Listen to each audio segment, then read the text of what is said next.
네, 오늘 같이 보실 말씀 요한복음 13장 36절에서 38절의 말씀입니다. 신약성경 171페이지 요한복음 13장 36절에서 38절의 말씀 봉독해 드리겠습니다. 시몬 베드로가 이르되 주여 어디로 가시나이까? 예수께서 대답하시되 내가 가는 곳에 네가 지금은 따라올 수 없으나 후에는 따라오리라. 베드로가 이르되 주여 내가 지금은 어찌하여 따라갈 수 없나이까? 주를 위하여 내 목숨을 버리겠나이다. 예수께서 대답하시되 네가 나를 위하여 네 목숨을 버리겠느냐? 내가 진실로 진실로 네게 이르노니 다 울기 전에 네가 3번 나를 부인하리라. 아멘. 주보의 제목은 주여 어디로 가시나이까? 근데 이 단어가 이 말을 사실 이제 저와 비슷한 연배보다 조금 연세가 드신 분들은 아마 한때 유행했는 영화의 제목 기억이 나실지도 모르겠습니다. 코바디스 아니면 쿠어바디스라고도 하는데요. 기독 영화입니다. 베드로를 이제 모티브로 한 실제는 아니고 이제 어떤 그 당시의 분위기에서 했는 기독 영화인데요. 그 코바디스라는 단어가 이겁니다. 주여 어디로 가시나이까? 라틴어거든요. 근데 오늘 사실 어떻게 보면은 36절에 나오는 주여 어디로 가시나이까와 그 영화에서 말하는 뉘앙스, 코바디스 주여 어디로 가시나이까는 조금 뉘앙스가 다릅니다. 그 영화를 제가 간단하게 말씀을 드리면은 이런 겁니다. 예수님이 승천하시고 난 이후에 이제 초대교회 당시에 로마의 박해가 너무 심합니다. 그 가운데 베드로가 그 예루살렘 교회의 지도자로 있으면서 너무 박해가 심하니까 우리가 잘 알다시피 사울이라는 인물도 그랬잖아요. 기독교인들을 잡아서 예수 믿는 자를 잡기에 혈안이 되어 있습니다. 그게 너무 이제 기독교가 부흥을 하니까 이 베드로를 비롯해서 이제 그 당시에 초대교회 수장을 잡고 그 지도자들을 잡고자 그렇게 해서 이제 처형을 해서 하려고 그런 계획들을 이 로마 정부가 이 유대 종교 지도자들과 세웁니다. 그 가운데 그걸 알게 된 이제 초대교회 성도들이 베드로에게 피신하십시오. 지금 잠깐 몸을 피했다가 다시 좀 잠잠해지면 그때 선생님이 다시 이제 우리를 가르치면 됩니다. 그때 우리가 또 다시 열심을 내면 되지 않겠습니까? 일단은 살아야 됩니다. 라고 말합니다. 그래서 베드로도 기도하는 가운데 그래 일단은 이 자리를 일단 피하고 내가 살아야지 다음을 또 도모할 수 있다라고 그렇게 하고 이제 잠시 도망을 치기로 그렇게 결정을 합니다. 그런데 그렇게 결정을 하고 베드로가 잠을 자다가 꿈을 꾸는데 꿈속에서 예수님을 보게 됩니다. 예수님이 손과 발에 못자국이 있는 상태로 어딘가를 향해서 가고 있습니다. 그래서 그 모습을 보면서 베드로가 주여 어디로 가시나이까? 라고 질문을 합니다. 그때 예수님이 그런 대답을 하세요. 나는 내가 피 흘려서 내 피값으로 샀는 그들을 위해서 이 예루살렘 성도들을 위해서 나는 다시 십자가에 못 박히러 간다. 베드로가 의아합니다. 그러니까 내가 내 피값으로 샀는데 그 피값을 네가 버리고 지금 도망가지 않느냐. 그러니까 결국 내가 다시 그들을 위해서 갈 수밖에 없다라고 말씀을 하시죠. 이런 어떤 분위기로 이야기를 하고 베드로가 꿈에서 깬 후에 내가 이 자리를 피할 게 아니다. 내가 주님을 따르겠다. 주님의 길을 따르겠다. 라고 하고 영화에서는 이제 십자가에 달려서 죽는 걸로 그렇게 나옵니다. 물론 실제 베드로의 삶은 아니고요. 어떻게 보면은 이 어디로 가시나이까라는 내용을 가지고 우리가 예수님의 길을 따르자라는 그런 뉘앙스, 그런 어떤 의미를 가지고 있습니다. 오늘 말씀도 그런 부분입니다. 우리가 신앙생활을 한다고 말을 하죠. 그런데 성경은 신앙생활은 과연 무엇을 가지고 신앙생활이라고 말을 할까요? 내가 예배를 드리고 주일마다 교회를 빠지지 않고 기도하고 또 틈난 대로 전도하고 헌금하고 봉사하고 이게 신앙생활이냐? 네, 그것도 신앙생활의 일부이긴 합니다. 그런데 그게 신앙생활의 전부는 아닙니다. 좀 엄밀하게 말씀드리면 내가 예배를 드린다, 내가 헌금을 한다, 내가 봉사를 한다, 이건요 신앙생활의 극히 일부분입니다. 정말 참된 신앙생활은 바로 오늘 이 질문, 앞서 제가 말씀드린 베드로의 질문입니다. 주님 어디로 가시나이까? 다르게 말씀드리면요, 내가 주님 가신 그 뒤를 따라가겠습니다. 이게 신앙생활이라는 것입니다. 예수님이 이 땅에서 마지막으로 하신 말씀, 바로 가서 모든 제사, 모든 족속으로 제자를 삼으라라는 말씀이죠. 성도도 예수님이요, 가서 복음을 전해서 모든 사람을 교회를 만들어라, 신자를 만들어라, 그렇게 말씀하시지 않았습니다. 예수님은요, 가서 모든 사람을 제자를 삼으라라고 말씀합니다. 교인을 삼으라는 것과 제자를 삼으라는 것은 어떤 차이가 있을까요?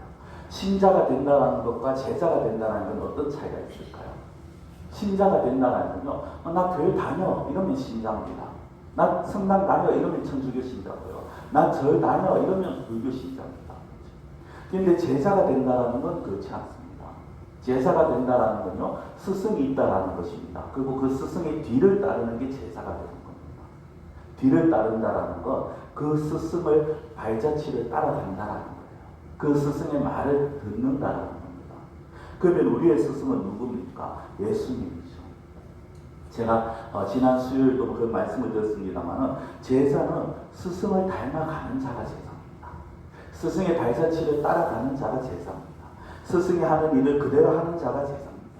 예수님이 마지막으로 믿는 자들에게, 예수님을 바라보는 자들에게 하신 말씀은요, 너희가 제자가 되라는 거예요. 달리 말하면 우리가 예수님을 닮아가고 예수님의 발자취를 따라서 예수님의 뒤를 따라가야 된다라는 겁니다. 그를 의미해서 참된 신앙생활은 뭐냐? 결국 예수님을 따라가는 것이 신앙생활이라는 겁니다. 자, 그렇다면 우리가 왜 예수님을 따라야 하느냐? 방금 우리가 제자이기 때문이라고 말씀드렸는데요. 좀 더 구체적으로 말씀을 드리겠습니다. 우리가 예수님을 따라야 할 이유가 첫 번째는요, 구원을 얻기 위해서입니다. 요한복음 14장 6절에 이렇게 말씀하십니다. 예수께서 이르시되 내가 곧 길이요 진리요 생명이니 나로 말미암지 않고는 아버지께로 올 자가 없느니라. 예수님께서 내가 곧 길이요 진리요 생명이고 나로 말미암지 않고는, 이 말씀은 무엇입니까? 달리 말씀드리면 예수님만이 길이라는 겁니다. 예수님만이 진리라는 것이고 예수님만이 생명이라는 것입니다. 예수님 외에 구원 얻을 방법이 없다라는 것이고요. 예수님 외에 하나님 나라에 들어갈 수 있는 길이 없다라는 것입니다. 오직 예수님뿐이라는 거죠. 이걸 믿는 자들이 구원을 받았다는 겁니다. 저는 우리 교회에서 모든 성도님들이 이 사실이 믿으심으로 인해서 구원의 반열에 들어가셨다고 믿습니다. 그리고 이렇게 주님을 믿는 자들은 주님을 따르는 자가 되어야 하는 것입니다. 아니, 사실 주님을 따르는 자가 되어진 것이죠. 이 시대는 종교 다원주의를 추구합니다. 제가 몇 번 말씀을 드렸죠. 어느 종교든 무슨 종교든 다 구원의 길이 있다라는 겁니다. 불교에도 구원의 길이 있고, 가톨릭에도 구원의 길이 있고, 이슬람에도 구원의 길이 있고, 조상신을 섬겨도 거기에 구원의 길이 있다. 이게 종교 다원주의입니다. 그래서 보면요, 어느 순간부터 가톨릭과 불교가 손을 잡습니다. 종교와 종교가 손을 잡습니다. 그래서 보셨는지 모르겠습니다만, 부활절이 되면 절에서 부활 감사를 드립니다. 그렇죠. 4월 초파일이 되면 성당에서 석가탄신 축하 미사를 드립니다. 이게 아주 보편화되어 가고 있는, 그러면서 신문에서 뉴스에서 떠들죠. 종교 대통합 시대. 모든 종교가 화합을 이루고 있다. 얼마나 보기 좋으냐, 이렇게 말을 합니다. 근데 과연 그게 맞는 것일까요? 기독교는 그렇게 말하지 않습니다. 그건 잘못이라고 말합니다. 다른 종교는 종교일지언정 거기에는 구원이 없다라고 말합니다. 거기에는 구원의 길이 없다라고 말합니다. 그런데 이렇게 말하는 기독교를 향해서 세상은, 다른 종교는 뭐라고 얘기합니까? 기독교는 독선이라고 말하죠. 기독교는 너무 배타적이라고 말합니다. 그런데 그게 과연 맞는 말이냐? 어느 것이 맞는 말일까요? 정말 기독교가 독선적이고 배타적이기만 할까? 여러분들 이렇게 한번 생각해 보실까요? 우리가 부모님이 계십니다. 아버지가 계시죠. 누군가가 우리에게 당신의 아버지가 누구시냐? 라고 하면은 함자를 대거나 아니면 어디에 살고 계신다, 이렇게 말을 합니다. 그런데 만약에 누군가가 우리에게 그 사람만이 네 아버지가 아니야, 거기에 계신 그 함자 그 아무개만이 네 아버지가 아니고 저 사람도 네 아버지고 이 옆에 있는 이분도 네 아버지고 모든 분이 네 아버지가 될 수 있고 네 아버지야, 이렇게 말한다면 우리는 그 말을 그래 맞는 말이다. 당신 정말 똑똑하다. 지혜롭다. 그렇게 말합니까? 아니. 우리는 그렇게 말하면요. 네가 제일 정신이 있나 없나? 어떻게 저 사람이 내 아버지가 되냐? 내 아버지는 한 사람이다. 이렇게 말을 할 겁니다. 그런데 우리가 구원의 길이 다른 것에 있다고 그렇게 말하는 걸 가지고 아니다. 우리는 구원의 길은 하나밖에 없다라고 말하는데 그것이 어떻게 독설이고 배타적이라고 할 수 있느냐는 거죠. 과연 무엇이 모순이냐는 것입니다. 자, 그리고 우리가 이제 예수님을 따라야 할 두 번째 이유 뭐냐? 첫 번째는 구원을 받기 위해서고 두 번째는 하나님의 뜻을 이루어드리기 위해서다라는 겁니다. 하나님의 뜻을 이루어드리는 것입니다. 그럼 하나님의 뜻이 무엇입니까? 하나님의 뜻은 세상을 구원하는 것입니다. 그걸 위해서 예수님이 결국 십자가에서 그냥 하나님의 뜻을 쫓아서 십자가에서 죽음을 맞이하시잖아요.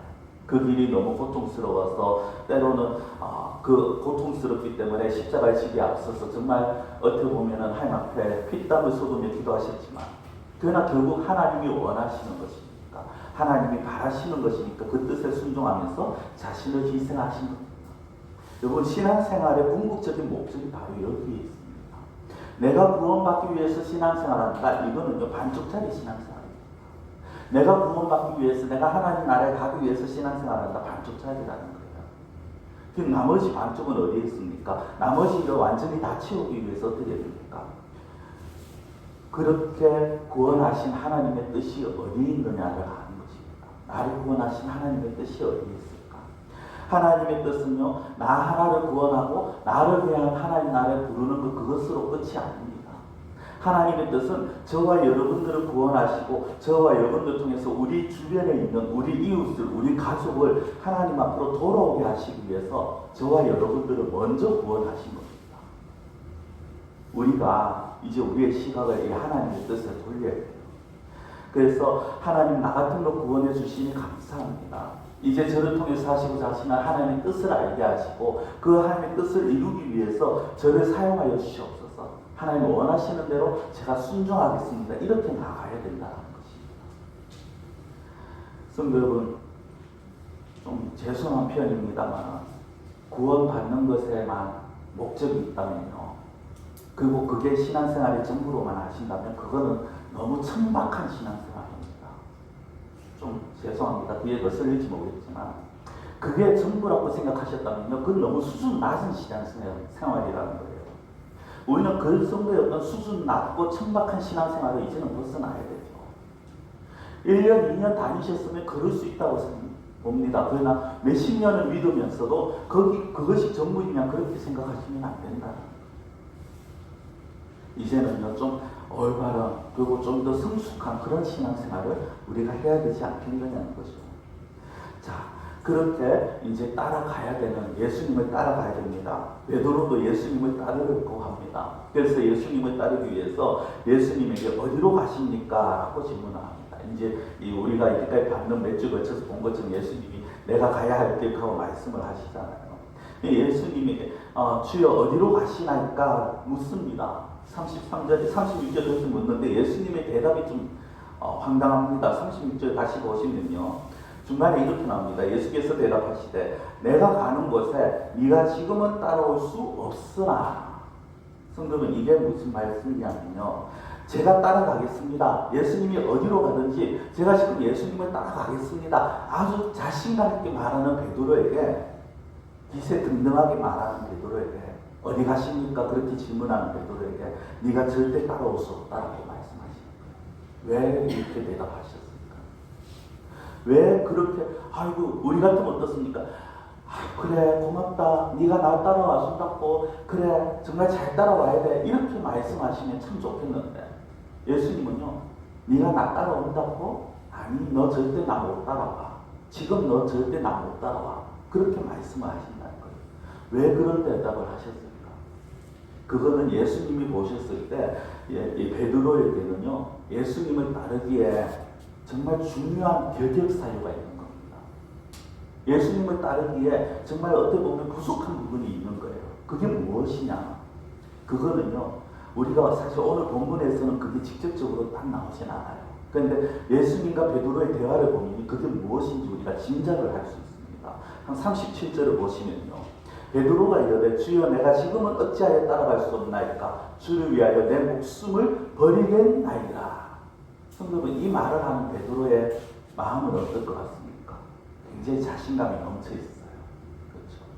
아니 왜 예수님 내가 당신을 따라갈 수 없다고 그렇게 말씀합니까? 나는 어디든지 갈 수 있고 난 내 목숨까지 버릴 수 있다고 그렇게 자신 있게 그렇게 말해요. 다른 사람들이 다 도망쳐도 나는 주님을 다 버리지 않는다. 마태복음 26장 33절 그렇게 말하거든요. 모두 주를 버릴지라도 나는 결코 버리지 않겠나이다. 인간적으로 정말 감동적이죠.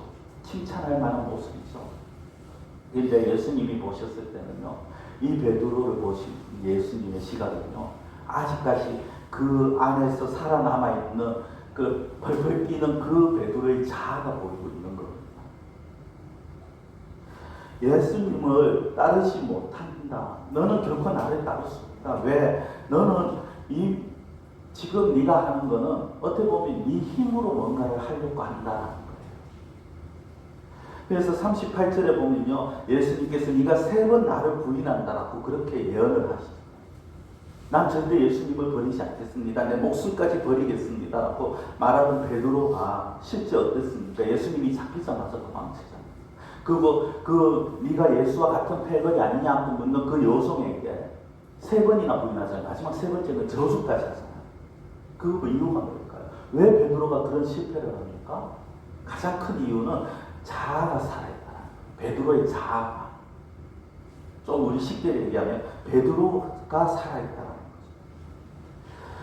성도 여러분, 기독교에서 가장 큰 적은요, 많이들 인본주의라고 말합니다. 이단보다 더 큰 적은 뭐냐? 인본주의예요. 하나님 중심이 아니라 인간 중심입니다. 그런데 기독교 안에도 인본주의가 있어요. 이걸 기독교적 인본주의라고 말을 하는데 얼핏 보면 굉장히 좋은 믿음처럼 보입니다. 그렇죠? 기독교적으로 인간을 배우하고 인간을 위한다. 굉장히 좋아 보입니다. 그런데 이를 정확하게 제가 말씀을 드리면 제가 지금 말하는 이 기독교적 인본주의가 뭐냐? 이런 겁니다. 하나님을 위해서 내가 뭐든지 할 수 있다라고 그렇게 자신감을 가지고 있습니다. 하나님을 위해서 내가 내 생각과 내 물질과 내 어떤 세상적인 지위와 재능과 그 모든 것들을 사용할 수 있어. 난 내가 가진 것으로 충분히 하나님의 일을 할 수 있어 라고 이야기를 합니다. 그리고 그렇게 자신감을 가지고 살아갑니다. 더 나아가서 다른 사람은 못해도 나는 할 수 있어. 이런 어떤 착각 속에 빠집니다. 심지어 심한 경우에는요, 나 아니면 일을 할 사람이 없어. 하나님의 교회에서 하나님 앞에서 나 아니면 일을 제대로 할 수 없어 라는 착각을 가져요. 그런 사람들 향해서 예수님께서 말씀하시는 게 네가 지금은 나를 따라올 수 없다. 무슨 말씀입니까? 그거는요, 자기가 자기 힘으로 뭔가 할 수 있다는 거예요. 내가 물질을 많이 가지고 있으니까 내가 가지고 있는 물질로 하나님의 일을 할 수 있다고 생각을 하는 거예요. 내가 어떤 여러 가지 기술이 있고 재능이 있으니까 이걸 가지고 하나님의 일을 할 수 있다고 생각을 합니다. 그래서 정말 어떻게 보면 내가 살아있는, 내 속에 살아있는 그 자아를 가지고는 오늘 예수님이 말씀하시는 네가 절대 나를 따라올 수 없다. 하나님의 뜻을 이룰 수 없다라고 말씀하십니다. 그래서 우리에게 주신 말씀이 갈라디아서 2장 20절입니다. 내가 그리스도와 함께 십자가에 못 박혔나니 그런즉 이제는 내가 사는 것이 아니요 오직 내 안에 그리스도께서 사시는 것이다. 성도, 그런즉 이제는 내가 사는 것이 아니요, 이 말이 뭡니까? 내가 사는 게 아니면 내가 뭐라고요? 난 내가 죽었다는 거예요. 내가 사는 것이 아니요, 이걸 달리 말하면 내가 죽었다는 겁니다. 내가 죽었다는 건 뭡니까? 우리의 육체의 생명이 죽었다는 게 아니잖아요. 우리의 자아가 죽었다는 거예요. 내 생각이 죽었다는 거고 내 이성이 죽었다는 것이고, 내가 살아있으면요, 우리는 결코 주님을 따를 수 없습니다. 우리의 자아가, 우리의 이성이 살아있으면 늘 우리는 그걸 내세우고, 그래서 그것을 가지고 하나님의 일을 판단을 하고 따를 수 있냐 없나 그렇게 되어집니다. 그리고 정말 중요한 순간에는 그 내 이성이, 내 생각이 하나님을 배신하게 만들어버립니다. 베드로가 그걸 보여줬잖아요. 예수님은 그걸 이미 알고 계신 것이죠. 여러분, 그래서 우리는요, 우리 자신을 늘 살펴야 되는 거예요. 혹시나 내 자아가 살아있는지, 아직도 내가 내 마음을 믿고 내 생각과 내가 가진 재능과 물질을 믿고 내가 스스로 지금 똑바로 당당하게 서 있다고 착각하고 있지는 않은지. 달리 말씀드리면 하나님이 붙잡아 주시지 아니하고 하나님이 세워주지 아니하면 우리가 설 수 없고 우리가 할 수 없음에도 불구하고, 그래서 우리에게 하라고 주셨는 재능이고 우리에게 하라고 주신 물질이고 이성이고 모든 것임에도 불구하고 그걸 내가 내 것이냐 착각하고 내가 할 수 있다라고 착각하니, 그렇게 착각하고 살고 있지는 않은지 우리가 자신을 돌아봐야 된다. 그러면서 우리는 날마다 죽여야 되는 겁니다. 다른 사람을 죽이는 게 아니고 너 그렇게 하면 안 돼, 너 그렇게 살면 안 돼, 너 그렇게 신앙생활하면 안 돼, 이게 아니라 내가 정말 올바로 죽어 있는지, 내가 죽는 게 내가 사는 거거든요. 내 이성이 깨어지는 게 내가 사는 거거든요. 그 면에서 우리는 얼마나 죽어가고 있는지, 얼마나 죽이고 있는지, 그걸 우리가 날마다 살펴봐야 된다. 예수님은 베드로에게 네가 지금 나 따라올 수 없어 라고 말씀합니다. 그런데요, 지금 따라올 수 없어 라는 이 말씀 위에 또 다시 이 반절을 가집니다. 32절 뒤에 보시면요, 지금은 따라올 수 없으나 후에는 따라오리라 라고 말씀하세요. 후에는, 이게 얼마나 긴 시간인지는 몰라요. 뭐 지금 한두 시간, 사람마다 다르겠죠. 한두 시간인지 아니면 몇 년이 걸릴지 알 수 없지만은 결국 무슨 말입니까? 후에는 따라오리라는 이 말씀은요, 후에는 네가 따라오게끔 내가 만들겠다라는 거예요. 달리 말씀드리면 지금은 네가 네 자아가 살아있어서 나를 못 따라와. 근데 네가 죽어. 너를 죽여라. 네 이성을 깨라. 그러면은 네가 나를 따라올 수 있다. 그 말씀을 하죠. 그래서 결국 이 후에는 이라는 이 말씀은요, 어떻게 보면 우리가 하기 나름인 것도 있어요. 우리가 빨리 우리 자아를 죽이는 자리에 들어가게 되면요, 우리는 그만큼 하나님 앞에 더 나아갈 수 있게 되는 것이고 그만큼 하나님의 뜻을 이루어갈 수가 있다라는 겁니다. 베드로가요, 지금 자신의 자아가 살아있어서 예수님을 따르지 못하지만, 그러나 베드로의 자아가 산산이 깨어지는 과정을 거치게 되면 이 예수님을 따를 수 있다는 거예요. 베드로의 자아가 어떻게 깨어집니까? 베드로가 예수님을 세 번 부인하잖아요. 그리고 이제 그 마지막 부인하고 난 이후에 닭이 울고 이 베드로가 자신을 그제서야 예수님의 말씀을 듣고 깨닫지 않습니까?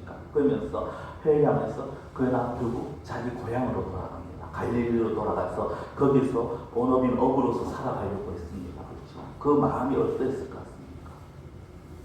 36절에 왜 내가 따를 수 없습니까? 라는 이 마음이 그때도 남아있었을까요? 아직도 그가 그에게 자존심이 있었을까요? 아니, 제가 봤을 때 그의 이제 그의 자존심은 완전히 사라졌습니다. 완전히 박살이 났어요. 그가 생각했는, 스스로 생각하기에도 너무 비참하고 너무 초라한 자기의 모습이었습니다. 근데 스스로 생각하기에 그래, 난 아무것도 아니었구나. 난 이렇게 무기력한 존재구나. 난 이렇게 무능력하고 무력한 존재였구나. 깨닫게 되는 그것이 사실은 자기의 자아를 죽이는 거죠. 근데 그렇게 자기의 자아가 죽었을 때, 베드로의 자아가 죽었을 때 베드로에게 어떤 은혜가 있습니까? 갈릴리에 가서 정말 아무것도 이제 난 할 수 없다라고 생각하고 자포자기하는 심정으로 그렇게 그물을 내리는 그 베드로를 예수님이 다시 찾아오셨어요. 그리고 조반을 주시면서 베드로에게 이런 질문을 하십니다. 네가 나를 사랑하느냐? 여러분, 이 질문을요, 만약에 오늘 본문이 있는 13장에서 최후의 만찬에서 베드로에게 예수님이 네가 나를 사랑하느냐 물으셨다면 베드로는 어떻게 했을 것 같습니까? 아, 예수님 그걸 모르십니까? 아니, 선생님 그걸 지금 몰라서 묻습니까? 내가 다른 사람들보다 선생님을 더 사랑하는 거 그걸 아직도 모르십니까? 너무나도 당당하게, 너무나도 막 이렇게 어떻게 따지듯이 그렇게 대답을 했을 거예요. 그런데 갈릴리 바닷가에서 나중에 그 시간이 지나고 비참한 그 모습으로 있는 베드로에게 찾아오신 예수님, 네가 나를 사랑하느냐? 이 질문을 했을 때 베드로 그때 대답은 뭡니까? 주님께서 아십니다. 그냥 이 말밖에 없어요. 이 말에는요, 여러 가지 의미가 있습니다. 크게 두 가지예요. 제가 사랑하는 거 예수님 아시지 않습니까? 이것도 있지만 한편으로는 자기의 그 부족함을 지금 보여주는, 이미 이전에 예수님을 따르겠다고 내 목숨까지 버리겠다는 그걸 떠올리면서 아마 이 대답을 했을 겁니다. 어떤 마음입니까? 내가 주님을 사랑합니다. 그러나 나는 너무 연약합니다. 저는 그 말씀을 할 때 베드로가 이런 생각까지 하지 않았을까? 저 주님 사랑해요. 그러나 주님 솔직히 자신 없어요. 내가 주님을 사랑하지만 또다시 똑같은 상황이 나오면 난 또 주님 버릴까봐 난 자신 없어요. 어떤 그런 마음 아니었을까요? 자신의 연약함, 자신의 무기력함 너무나도 처절하게 깨달았기 때문에 그 어떤 자존심도 자존감도 내세울 수가 없는 겁니다. 그렇게 처절하게 무너졌을 때 예수님이 다시 그를 세우시잖아요. 요한복음 21장 19절, 요한복음 거의 마지막 부분인데요. 이렇게 말씀합니다. 이 말씀을 하시면 베드로가 어떤 죽음으로 하나님께 영광을 돌릴 것을 가리키심이더라. 이 말씀을 하시고 베드로에게 이르시되 나를 따르라. 여러분 오늘 13장 36절에서는 지금 네가 나 따를 수 없어 라고 말씀하시고 그냥 후에는 따라오리라라는 이 말씀이 이제 요한복음 21장에 가서 나를 따르라 라고 직접 말씀을 하십니다. 예수님이 가신 그 길로 어떻게 보면 십자가의 길로 지금 베드로를 초대를 하는 겁니다. 그리고 베드로는요 묵묵히 그 길을 따라갑니다. 아마 13장 같았으면 네 갑시다 주님 이랬을 건데 그냥 별 말을 하지 않아요. 자신의 자아가 완전히 죽은 후에 그때 이제 예수님의 길을 따를 수 있게 된 것입니다. 성도 여러분, 우리는 어떻습니까? 혹시 우리의 자아가 아직도 살아서 움트대고 있지 않습니까? 예수님의 말씀보다 하나님의 말씀보다 하나님의 뜻보다 여전히 내 생각과 내 이성과 아니면 내가 내 힘으로 뭔가 할 수 있다고 생각하고 교회 안에서조차 나 아니면 안 돼라는 그런 생각으로 혹시 우리가 입고 있지는 않습니까? 만약에 아직까지 우리 자아가 깨어지지 못했다면요. 신앙생활을 5년, 10년 이상씩 하시면서도 불구하고 우리의 자아가 아직까지 깨어지지 못했다면 여러분 그것은요 아직까지 내가 하나님의 은혜를 알지 못한다는 증거가 되어지는 겁니다. 정말 우리가 하나님의 은혜를 안다면 하나님 앞에서 우리 자아를 내세울 수 없어요. 우리 자신을 내세울 수 없습니다. 내 생각을 내세울 수 없어요. 내 지금 뭐 시대적인 흐름 이런 거 말할 수 없어요. 제가 이제 거의 제 큰아들하고는 사실 명절 때 아니면 못 봐요. 명절 때 아니면 보기 힘든 그런 이제 관계 이제 서 있는 위치가 그렇고 지역이 다르다 보니까 그런데 그래서 일부러 이제 결혼식 전에 한 번 더 보려고 금요일에 올라가서 이제 같이 밥을 먹고 며느리들과 이제 같이 밥을 먹으면서 이제 하는 이야기를 하면서 그런 이야기예요. 서울에서 사역하는 거는 아빠는 절대 서울에서 사역할 수 없어 이렇게 말을 해요. 야 아빠라고 서울에 올라오면 안 되냐 했더니 아빠는 서울에서 사역할 수 없어. 아빠처럼 설교하고 아빠처럼 가르치고 하면은 교인들 다 나가버려 이런 거예요. 그게 무슨 말이냐니까 서울은 그만큼 시대적인 흐름을 타야 된다는 거예요. 기독교의 본질을 제대로 가르치셨다가는 너무 흔히 말하는 꼰대 소리, 그렇죠? 꼴통 소리 듣는다는 거죠. 모든 교회가 다 그렇지는 않겠습니다만은 그것이 오늘날 시대입니다. 그런데 과연 그렇게 할 수밖에 없는 이유가 뭘까요? 그 사람들이 하나님의 은혜를 모른다는 거예요. 저는 그렇게 얘기했거든요. 너는 그렇게 하지 마라. 네가 가르쳐야 될 건 하나님의 은혜를 제대로 알게 하는 것이고 그리고 하나님의 은혜를 안다면 그 아는 길로 들어서게 하는 것이라고. 시대적 그런 사람들의 분위기 거기에 휩쓸리지 말았고 제가 어제 그렇게 말을 하고 했습니다만 성도 여러분 우리가 내 생각을 내세우고 내 자존심을 내세우고 어떤 시대적인 흐름을 내세우고 내가 가진 것들을 내세운다. 그런 것은요. 그런 것들을 내세운다는 것은 아직까지 하나님의 은혜를 모른다는 거예요. 여러분 하나님의 은혜를 알아야 합니다. 하나님의 은혜를 맛봐야 합니다. 그러기 위해서 우리가 매일마다 하나님의 은혜를 구하는 자가 되어야 되는 거예요.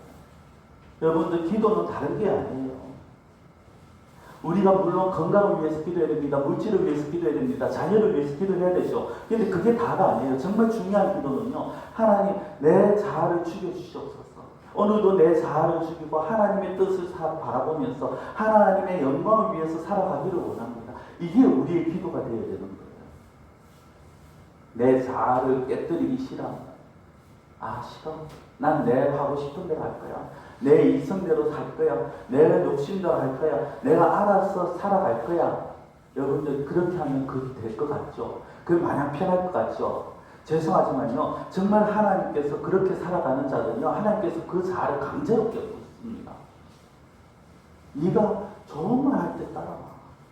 이거에 쉽게 제 표현을 하는 거예요. 좋은 말 할 때 네가 스스로 네 자아를 버리고 죽이고 나를 따라와. 그럼 내가 너에게 은혜를 줄 거야. 근데 네가 안 따라와? 그럼 내가 너를 강제적으로 네 자아를 부술 수밖에 없어. 이렇게 하시는 거예요. 가끔 우리가 살다 보면요. 뜻하지 않게 고난을 당하는 경우가 있어요. 어떤 길을 가야 하는데 하나님께서 그 사람을 향해서 네가 이 길로 들어서야 된다고 하는데 아 싫어요. 나 안 할래요. 저는 그런 사람 많이 봤거든요. 특히 사역자들 가운데. 그래서 40, 50 돼가지고 사업 다 파산하고 망하고 그제서야 두 손 들고 주님께 옵니다. 그런 사람들이 너무 많이 봤어요.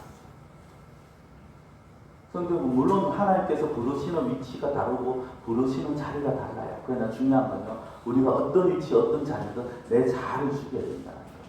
그걸 안 죽이면요. 하나님께서 결국 고난을 주십니다. 징계를 주시고 그래서 그 고난으로 그 고통으로 하나님의 뜻을 알게 하세요. 여러분 우리가 만나는 고난은 그냥 쓸데없는 게 아닙니다. 그 고난은요. 하나님의 뜻을 알게 하는 고난입니다. 시편 119편 67절에 고난당하기 전에는 내가 그릇 행하였더니 이제는 주의 말씀을 지키나이다. 한 군데도 보면 시편 119편 71절에 고난당하는 것이 내게 유익이라 이로 말미암아 내가 주의 율례들을 배우게 되었나이다.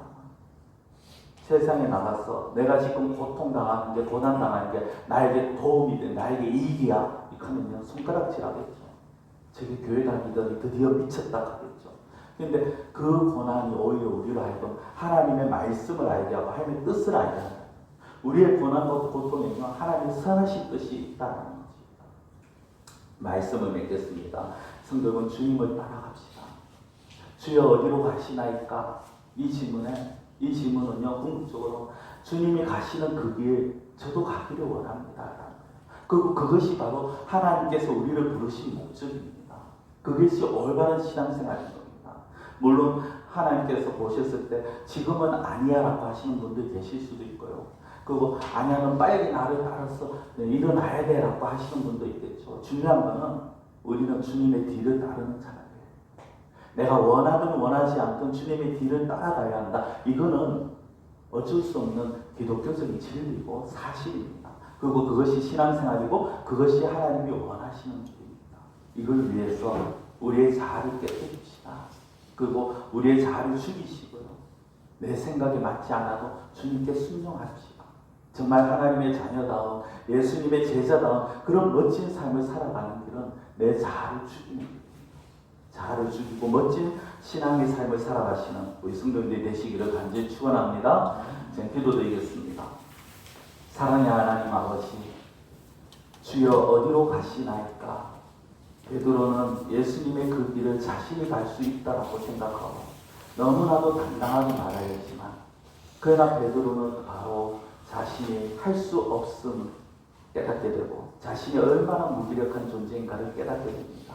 그러나 그 시간들을 통해서 베드로의 자아가 깨어졌을 때 예수님이 다시 그를 부르시는 이 모습들을 보면서 정말 우리의 자아를 죽이고 우리의 자아를 깨뜨리고 내가 할 수 있다라는 모든 자존심과 자존감을 버리고 오직 주님만 바라보며 주님의 은혜만을 구하며 하나님 앞에 나아가는 저희들 되게 하여 주시옵소서. 내 힘으로는 내가 온전히 설 수 없어. 하나님 우리는 너무나도 부족하고 무력하오니 하나님께서 저희들을 긍휼히 여기시고 저희들에게 새로운 힘을 주시고 정말 하나님의 길을 하나님의 뜻을 따라갈 수 있는 그 길에 들어설 수 있도록 하나님 저희들에게 은혜를 주시옵시고 능력을 허락하여 주시옵소서.